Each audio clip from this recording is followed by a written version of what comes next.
ကျမတို့လိုဆဲလဲတို့ခေါင်းလောင်းတို့လော့စပီကာတို့လိုထဲမှာချမောင်ဟင်းကြိုက်တဲ့လူတွေရှိလားအတီးမှာတရဲအသားမှာဝက်အရွက်မှာလက်ဖက်ဆိုတဲ့အတိုင်းပဲကျမအတွက်ကတော့လက်ဖက်အပြင်အရွက်မှာချမောင်ဟင်းလဲပါပါတယ်ချမောင်ရွက်ဆိုလို့ရှိရင်ဘယ်နေရာဘယ်ဒေသရောက်ကြောချက်အရန်ကြိုက်ပါတယ်ဒီလိုအခုလိုမျိုးနေပူတဲ့အချိန်တွေမှာဆိုရင်ချမောင်ဟင်းကိုငါးလေးနဲ့အရေတောက်လေးချက်ပြီးတော့ငရုတ်သီးမုံလေးနဲ့တိုးစရာအစုံနဲ့စားရတာအရန်ကောင်းပါတယ်ကဲအဲ့တော့ဒီနေ့ချမောင်ရွက်ကိုအလွယ်တကူချက်နီးလေးကိုလည်းပြောပြမယ်ဆဲလဲတို့ခေါင်းလောင်းတို့လိုအချက်ဟင်းချက်ပြင်းတဲ့လူတွေဆိုရင်တော့ဒီ vlog ကိုကြည့်သွားပါအရင်ဆုံးကျွတ်တုံဖြူနေခြင်းလေးကိုစီတန်းငခြင်းဖြူလေးကိုကျမကထည့်ပြီးတော့စီတစ်ခါတည်းတက်လိုက်ပါမယ်ကဲချမောင်ရွက်ကိုတော့ကျမကထွေထူးထူးအရွက်တွေချွေတာတွေနှွှင်တာတွေမလုပ်တော့ဘဲနဲ့ easy way ကနေထွက်တဲ့တက်လို့ထန်းသောချမောင်ကျော်လေးကိုသုံးပါမယ်ထန်းသောချမောင်ကျော်လေးကဟင်းချက်ပြင်းနဲ့ကျမရဲ့ဆဲလဲတွေဂရုတွေအတွက်လည်းအရန်အဆင်ပြေပါတယ်အခုလိုမျိုးနိုင်ငံရဲ့ချားမှာချမောင်ရွက်ရှားတဲ့လူတွေချမောင်ရွက်ဝယ်ရခတ်တဲ့လူတွေအတွက်ဆိုလဲအခုလိုမျိုးအထုပ်လေးတစ်ထုပ်ရှိုံနဲ့ဟင်းချက်လို့လည်းရတယ်အရေတောက်လုံးလို့လည်းရတယ်ဒီတိုင်းချမောင်ကျော်နဲ့စားလဲရပါတယ်အရန်စားကောင်းပြီးတော့အရသာလည်းထိထိမိမိမလို့ကျမတို့ easy way ကိုပဲအရန်သဘောကျပါတယ်ရှင်တို့လည်းအခုကျမချက်ပြတဲ့နီးလေးအတိုင်းပဲလွယ်ကူချမောင်ဟင်းလေးကိုချက်စားလို့ရတယ်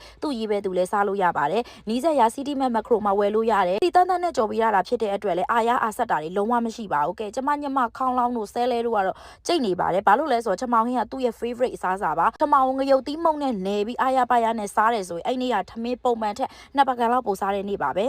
ဒီနေ့ကတော့တကယ်ကိုဘိုက်ကားတဲ့နေ့ပါပဲမထင်မဲ့ပဲနဲ့စားကောင်းတဲ့ဟင်းဆိုလို့ရှိရင်ချမောင်ဟင်းချမောင်ကျော်ပဲရှိရဲပေါ့နော်ကျမတို့ကတော့အရန်ကြိုက်တဲ့ဟင်းလေးမလို့ရှင်တို့လည်းအခုလိုမျိုးလွယ်ကူချက်စားကြနေဆိုလို့ရှိရင်ကျမပြောပြတယ်လို့လည်းချက်လို့ရပါတယ်ချမောင်ကျော်ဆိုလို့ရှိရင်လည်း easy way ရတက်လို့ချမောင်ကျော်လေးကိုလည်းဝယ်စားကြည့်လို့ရပါတယ်နောက် vlog တွေမှာပြန်တွေ့ပါမယ် see you တဒါ